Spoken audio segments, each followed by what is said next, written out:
Okay, guys, we're going to work our way through the last final PowerPoint of the year, Unit 15, 15.3. And we're going to deal with how divisiveness became an integral part of American society in the 21st century. Now, we've always been divided, so this is kind of a interesting take on this. We're divided with Federalists versus Democratic Republicans. We're divided between Andrew Jackson and the Whigs. Civil War divided us, progressives versus Republicans. We've been divided a bunch. But there's a difference, a little bit of a difference in terms of all the social, economic issues that are arising in America and the way things are changing with politics. And things are becoming a little more entrenched, so to speak. Here's kind of an interesting picture. If you look close, notice what these two Rock'em Sock'em robots are made out of. They're made out of states. We have what are referred to as red states and blue states. Red is oftentimes Republican color. Blue is oftentimes a Democratic color. And, a state like New York has traditionally been a Democratic state. So New York's in there with Mr. Blue Guy. And then Texas has traditionally been a Republican state. So it's right there with the Republicans. And so America's divided. So we're going to first look at this divisiveness in terms of the elections going up through 2008. So starting here in 1992, George H.W. Bush runs for his re-election attempt. Oftentimes a sitting president has a little bit of an easier chance to get reelected. But that would be if he was elected 4 straight terms of Republican, and people were about ready to be done with the Republicans. The economy was not great, but look what you see here that might stand out. What do you notice with the button? And what do you notice over here with the popular vote? You see that third party. Third party was a guy by the name of Ross Perot. Ross Perot ran as an independent and got 19% of the vote. The best return since the 1912 Teddy Roosevelt bull, most progressive. So this is not an era of good feelings. America's divided, so to speak. We've got 3 candidates, all do relatively well, and there was some tension here, whether it was with the economy, etc. And then, so we haven't talked about this a bunch, but there's always something called a midterm election. So every 2 years, you have to be reelected to the House of Representatives. You have to be voted upon for reelection. Senators get a 6-year term, presidents get a 4-year term, but representatives only get a 2-year term. So representatives are always elected in a presidential election year, and then 2 years later in what we call the midterm elections. Well, in the midterm election of 1994, the Republicans won control of the House and control of the Senate, which was a little unusual at the time. And they were led by this guy down here named Newt Gingrich, and he talked about his contract with America, which was basically a way of saying we're going to fix all the stuff that the other team broke. But again, it shows some dissension, some confusion. And it even got so bad as in 1995, we had what they referred to as a government shutdown. Now, every budget that is established by the Congress is a total political atmosphere of pay for my people to get what we want in my state. No, pay for what my people want in our state. Well, we can't pay for everything, so there's arguments, there's dissension, and it usually leads to threats of a shutdown. I won't sign that bill unless you promise this. Well, I won't sign the bill unless you promise that. And then what they do is they go right up till midnight, where everyone's threatening for the country to shut down, and no bills are going to be paid, and government workers are going to be put on leave, and everybody's freaked out. And then they blink at the last second and say, okay, you can have your deal, and we'll have our deal, and we'll just spend more money than we have. That's kind of a very, simple summary of the threat to shut down the government over the budget. Well, in 1995, they shut it down. It doesn't happen very often. And it shows again how divided America was in terms of this. And last but not least, we had probably one of the most important, maybe most notable episodes of domestic terrorism.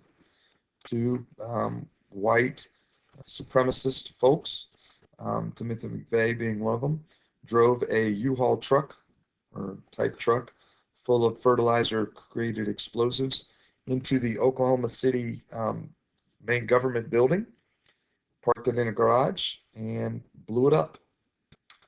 It was blew up a lot of government workers, police, judges, etc. But also blew up a daycare center. That's why you get the expression there, the headline, they blew up the babies. Hundreds of people were killed. They eventually caught them, executed them. But domestic terrorism is, something that you don't typically talk about a lot in America. We've been able to avoid that to a certain degree, but it does happen. Today we see it in the shootings, sometimes that happen in and around America. And it shows this dissension, this, you know, that America has division. So Bill Clinton does win his election in 92, does kind of turn the economy around, and he is reelected rather easily in 96, especially when you compare, how tricky the election, his earlier election was in 92. He was so popular. I mean, he was, to a certain extent, he had kind of a coolness to him. You can see him playing the saxophone here on the Arsenio Hall show with sunglasses on. The economy did turn around. He was able to get NAFTA passed. We don't have any major foreign policy issues to deal with. And so things were going along pretty well until a gal named Monica Lewinsky started interning in the White House. Here's Monica Lewinsky. They're standing together here. I'm not sure if you recognize the look that Hillary is daggers through the back of his head. Well, it's because he was impeached. He was impeached, put on trial, because he had sexual relations. He went on TV and was very famous for saying, "I did not have sexual relations with that woman." Well, it depends on how you define sexual relations, because without being too graphic, they did some stuff in the Oval Office. Um, and it's really just amazing to think that in the same, office where Abraham Lincoln may have wrote the Gettysburg Address, you've got Bill Clinton sleeping with an intern. But he did it. He lied about it, refused to talk about it. And so they finally impeached him. And a lot of people told him, you need to quit, you need to get out. And he didn't. He stayed on as president. Um, but it definitely kind of hurt his legacy, because up until that time, things were going fairly well in his presidency. So in 2000, he's no longer able to run. He's been a two-term president, and the 22nd Amendment has made it to where we can have no more two-term presidents. So his vice president, Al Gore, tries to take the coattail ride. And in the probably closest election in American history, if you look close at these votes, you could see the popular vote was split, by a hair. And if you notice, who was the winner of the popular vote? President Al Gore. Wait, President Al Gore? Yeah, no, remember, we don't have presidents elected based on popular vote. They're elected based on electoral vote. Well, look how close the electoral vote is. 271 to 266. One of the closest electoral votes in history. And why is it all so close? Well, that shows you divisiveness. People aren't deciding. And one of the biggest issues led to many, many different recounts, the biggest of which was in Florida. It was months before this election was decided, because they had to recount a bunch of votes in Florida. The expression "hanging Chad" came out of this election. So I don't know if you've ever had a piece of paper that has perforated tear, in it, where you can poke something out, like you poke out a little circle or you poke out a square, because the paper's already kind of pre-cut, and there's these little edges that are holding the shape into the paper, and you can kind of punch it out with your hand, or punch it out with a pencil. Well, that's how people voted to a certain degree. They would take a pencil and punch out the little dot for who they wanted to vote for. Well, there were votes upon votes in Florida where people had punched out a hole, but the chad's the little piece of paper that should leave the hole, it didn't come all the way untouched. It was still hanging there. And so people were arguing, was that a vote or was it not a vote? And so they tried to recount and they tried to recount, Bush says we win, Gore says we win. It ended up going to the Supreme Court. There was literally a Supreme Court case called Bush v. Gore, 2000. And the Supreme Court basically decided the election and said that Bush had won. And a lot of people said he cheated and blah, blah, blah. And people said Gore was, hanging on too long. That's divisiveness. Well, what happened soon after 2000? Well, 9/11. And during that makes George W. Bush a wartime president. And people tend to rally behind a wartime president, which is probably why he was reelected in 2004. Not an easy election. Notice the Democratic Party had two candidates. They couldn't make a decision in their own primaries. You had a guy named John Kerry, who was an anti-Vietnam War protester. And then you had a guy by the name of not Jonathan Edwards, something Edwards, drawing a blank on his first name, who had his own little marital scandal rise up in the middle of the election. But George W. Bush had some cool factor points too. He was a fighter pilot, and at one point he landed a fighter jet on an aircraft carrier, and the whole world watched it. I mean, it was a very Top Gun moment. Just kind of had some cool things to it. And, we did okay, sort of, kind of, in the War on Terror. And so he looked like a winner there, but then the War on Terror was really bad, so he looked like a loser there. And that really hurt kind of his presidency, was just how bad that was. He also had the infamy of having maybe the most psychotic, crazed vice president in American history, Dick Cheney. Lots of really bad stuff on him.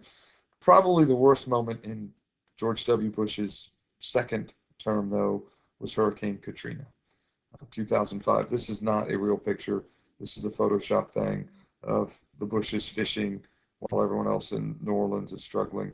But that's how people felt about George W. Bush. He just didn't do anything. Here's this major catastrophe. People were struggling to survive.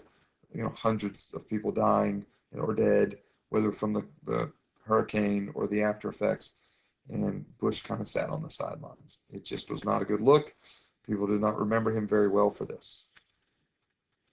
And then we get to the famous election of 2008, where you have Barack Obama and his beautiful family, Michelle Obama and the two girls, very eerily similar of John F. Kennedy and his young, beautiful family, young, beautiful wife, that, many Americans kind of rallied behind them because of their youth and their call for change, a new frontier. And you can see it was a very, very big election win over John McCain, a Vietnam War hero, prisoner, and his very interesting vice presidential candidate, Sarah Palin. Sarah Palin was kind of the original Donald Trump.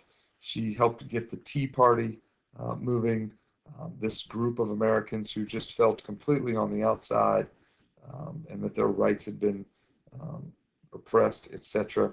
A big moment in the 2008 election was the idea that we're going to have health care for all, that there are Americans without health insurance and they were struggling. And so they're going to, the nickname of it was Obamacare. And that was going to be health insurance for everybody. We're going to have national health insurance. It was very controversial because people did not necessarily want the government telling them what kind of health insurance to get, or that they even had to have health insurance. And that's been something that we've still kind of been dealing with. Now, pretty awesome moment, though, when you think of, how far we've come with civil rights, that we've, finally achieved having a president of another color, a black president, kind of an awesome moment in American history. Okay, so let's now talk a little bit about the Supreme Court and divisiveness. Now, this is not a modern thing, but in 1971, in Swan versus Charlotte, Mecklenburg, that's part of North Carolina. You always think of Charlotte, North Carolina. Mecklenburg is the county around it. But basically, Swan versus Charlotte Board of Education, it dealt with busing. So here was the issue. People wanted to, in the 70s, and 80s, people wanted to desegregate schools, but the problem was white flight from the cities to the suburbs had basically created de facto segregation. We have large numbers of blacks in the city, a large number of whites in the suburbs, and so what are their schools going to look like?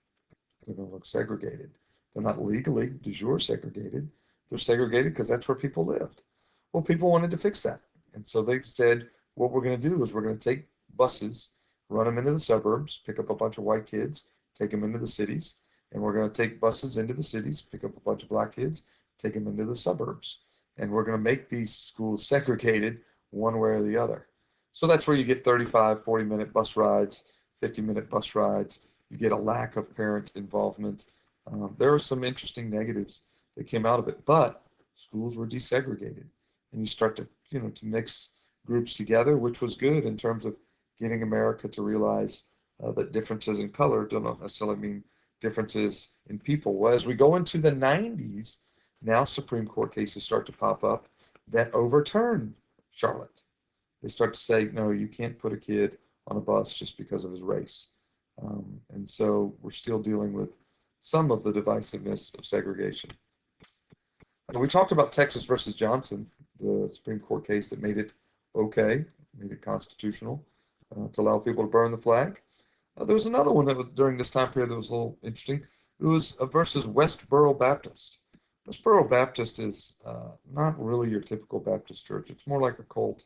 It's led by this guy and his family, very small. To refer to it as a church is probably a little kind.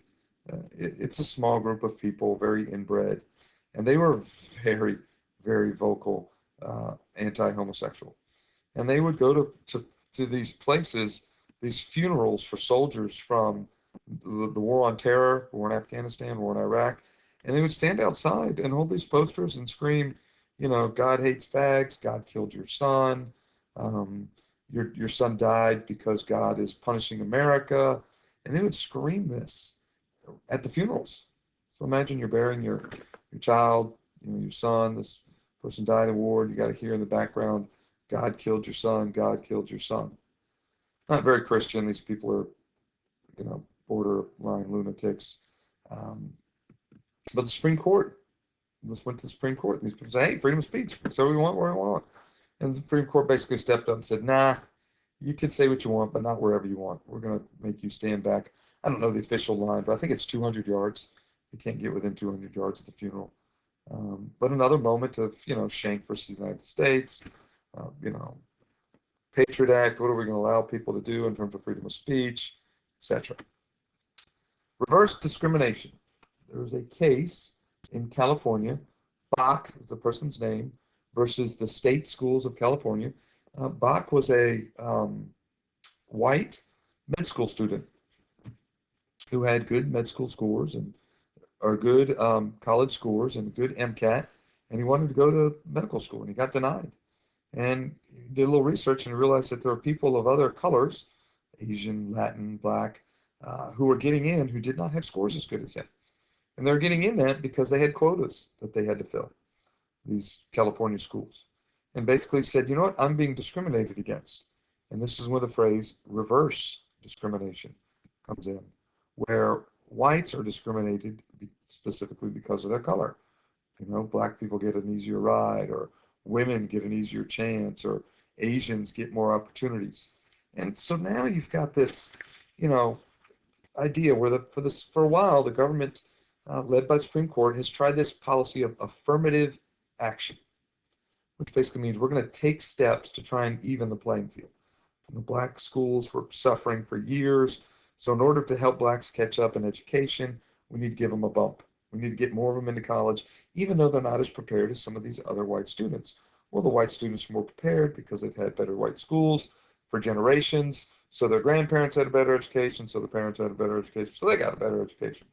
And the blacks' grandparents didn't have as good an education, so their parents did. And so there's this interesting and important debate back and forth with what are you going to do? At what point do you say, okay, we've done enough, we've done the best we can to create a fair start, now you're on your own, and where do we go to where we say, no, we're going to continue to give a leg up and a lift up and a help up, knowing that at the same time, you're going to be discriminating against other people. It's hard to get rid of discrimination. And last but not least, not on your outline, but another important case from the time, Don't Ask, Don't Tell, which had to do with homosexuality in the military. There was this point where people were like, well, what do we do with homosexuals in the military? The homosexual movement had kind of started off, late or early 70s, Haight-Ashbury district in San Francisco. Um, and it's been a long, bumpy ride for homosexuality in terms of gaining civil rights in America. And this is an example where in the military, basically what the military said was, listen, you can be gay in the military as long as you don't tell us. You tell us, we're throwing you out. Well, a little while later, the Supreme Court said, sorry, that's not constitutional. And that's Obama signing into law protection for homosexuals in the military. And it's, it's an interesting deal. There's a very famous expression, there's no color in a foxhole. Foxhole is that, hole in the ground that you dig so you don't get shot or blown up by artillery. Well, if you're in a foxhole in the middle of a war, you don't really care too much about the color of the guy next to you. You want him to be a good soldier. You want him to be able to shoot straight. You want him to be brave. And you don't really care about anything else. Well, that's kind of what people were trying to say with homosexuality. You don't really care if the guy's gay. You just want him to shoot straight. And some people said, well, that's not enough. And so that was an interesting debate moving forward in the military. All right, so some gaps in health and welfare. We've talked about both of these. Just kind of want to remind us of this. Whether it was the AIDS epidemic or the AIDS crisis or the crack epidemic, there's a gap. And there's Americans who are struggling with AIDS. There's Americans who are struggling with crack addictions, and it kind of separated America. Even more so was the gap that was growing in education. Remember the education at risk that came out, the report that came out during Reagan's presidency that basically said we're falling behind? Well, during this time, George W. Bush passed legislation that was called No Child Left Behind, which basically said the federal government is going to step in and make sure that every kid succeeds in school. No child will ever be left behind. And the only way to know that children aren't being left behind is to test them. Test them in third grade, test them in sixth grade, test them in 10th grade, test before they graduate. That's why you get this humorous political cartoon with a kid who is in the elementary school and is definitely being over-tested, says, is this the test to test us for the test to see if we're ready for the test? And those of you who've been in public school know what that's a little bit about. Well, it wasn't a great program. It was also followed by something called Common Core, which basically means the entire nation is going to teach the same things. We're all going to have a common core. We're all going to teach the same math and the same social studies, and that's gone away as much of No Child Left Behind has gone away, as people realize Amendment 10, schools are best left to the states and to the local governments. But, there's still parts of that hangs on. The federal lunch program, the whole idea that the federal government pays for a lot of the lunches, the free lunches, free breakfast that you see in schools, public schools, that's federal money almost always. And the federal government says, we're going to pay for your lunch, we're going to pay for your milk, you better doggone listen to us when we tell you what to do in terms of education. So a huge debate in terms of education. Okay, so if you remember in the 1840s and 1850s, as speculators moved west, they flipped land. They bought it low and sold it high. In the 1920s, people bought stocks low and sold them high. A lot of stock speculation, taking out loans. And guess what we're doing in the 2000s? We're doing the same thing with houses. We're buying houses and we're flipping them. Buy it low and sell it high. And because of the deregulation of the loans of the housing industry during Ronald Reagan's presidency, people are making money left and right, buying a house, flipping it, selling it to somebody else. Well, a lot of this value is paper value. You can't take a $180,000 house and really make it worth $360,000. But that's what was happening with the value of lots of these houses, because the housing market was just going up and it was like a speculation thing. There were two groups, Fannie Mae and Freddie Mac, were government organizations that were giving loans to people to go out and buy homes. And a lot of these people were getting loans for homes they could not afford. And it was not a durable system. It was not going to last, but it wasn't regulated. Look at what's happening to the value of homes, and look what's happening to the price. And eventually it separates enough that it crashed. And once people realized that the prices of housing was not going to continue to go up, well, you want to sell it. And as soon as one person starts to sell, they all start to sell. And guess which president was holding the bag when it crashed? Yep, you can see here's Barack Obama. Did he cause the housing crisis? No. Just like Herbert Hoover didn't cause the stock market crash. But he's going to get eaten up by it. and lots of foreclosures as a result of that. And this was a huge economic recession in 2006, 2008, really set America back. People are trying to compare what we're going through now with the COVID-19 and the shutdown of the economy. They're trying to go back and forth between, is it the Great Depression or is it the housing crisis of the late 2006, 2008? And time will tell. But it was a big, huge hiccup in terms of this time period. The coloring of America. Interesting way to talk about the change, the divisiveness. One color that's really changing in America is we're getting grayer. People are living longer. Better medication, more insurance, more medication, better doctors. People live longer. It used to be people just kind of have their fill, do life, and die around 70. Now people are living the late 70s, early 80s. They're living. Think about how many hundreds and hundreds of assisted facilities, living facilities you have for the elderly. Those didn't exist in these large numbers. For the one thing, a lot of times they would live with their original family. They'd move back in with their family. But a lot of families today don't have the room, don't have the care, don't have the time, so they want to pawn them off on somebody else. So off they go to an assisted living facility. And these people are living much longer lives. Now, there's some really interesting philosophy, social, science looking into what's their quality of life and what is the quality of life for these people who are kind of living these some drugged up, isolated, low connections with their family, kind of almost forgotten. If you've ever been in a nursing home, some nursing homes can be very depressing places. But America's getting older and older and older. And look what's happening. Look what's happening to the age, the size of the bubble for the elderly. By 2050, it's going to be 23% of our population are going to be people 65 to 90. Guys, that's a huge population, percentage of the population, almost a fourth of the people who are quote unquote doing nothing. They're not working, they're not contributing, and we're going to be paying for them. It's going to destroy Social Security. It's going to be gone. It won't last during your lifetime. So when you start working, you're going to be putting money in Social Security. Guess what? It won't be there. Too bad. But it's hard to do anything about it because look over here, which group of people vote more than any other? Old people. And so no congressman is going to say, well, we need to fix Social Security. They're going to be, I don't not touch my Social Security. So it's going to be interesting as we see how America grays moving forward. Multiculturalism, different colors. This graph right here might help you the best. In 2012, 63% of the population was white, 12% were black, 5% Asian. There's a few Native, very small Native American. Then look at the mixed race, and then Hispanic, 17%. By 2060, the Hispanic population is going to almost have doubled. The two race is going to have doubled. Black stays the same, and the white population is going to be decreasing. America is becoming multicultural. Awesome, awesome picture. Do you remember our Plessy versus Ferguson Supreme Court picture showed all those white justices, or the Dred Scott case, all those white justices who did all those stupid things in for America before the Civil War and right after with segregation? Well, look at this Supreme Court right here.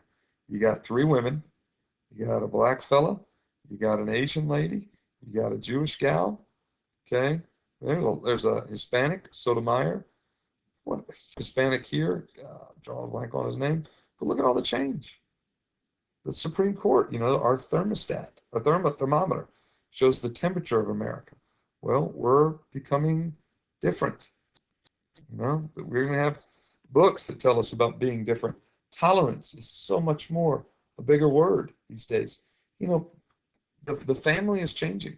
There's an expression in the 1950s and 60s about the nuclear family. The nuclear family was mom, dad, and the kids. Well, the nuclear family is blown up. Now we've got step families and half brothers and single parents, and you would probably find fewer typical nuclear families than you would of the 50s than you would find of the new families of the 2000s. I mean, how many people do you know who are mom, dad, and kids all from the original group? And how many do you know that are different?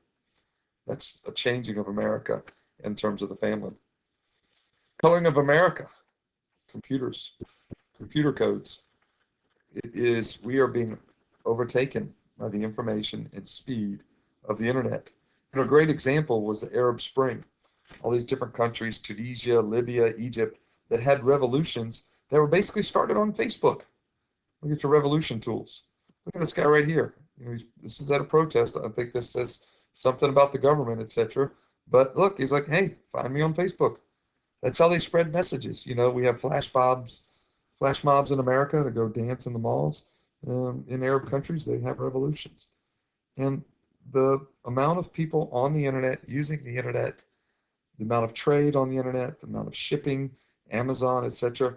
In the 2000s, there was a time when people were buying all of the .com organizations. So .com. So think about CNN.com, ESPN.com, all the different websites. Well, people were buying up websites, and we're going to sell everything on websites, and stores are going to be obsolete. So it was a speculation thing.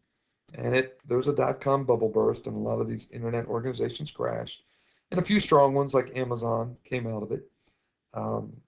But we are changing rapidly to a society that revolves on the internet. I mean, think about how many people do you know that carry cash? How many people do you know that do all their purchasing with a phone or a credit card? That's internet-based computer code. And we are becoming radically dependent on it. And it's changing a lot of the way America works.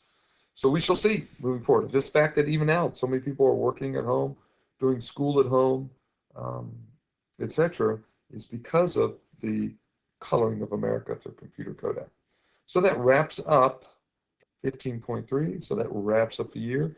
And for all the students who actually sat through this final lecture, I commend you. You made it to the end. You're so very awesome. And if you look on your front porch, I left you a little package just because I love you.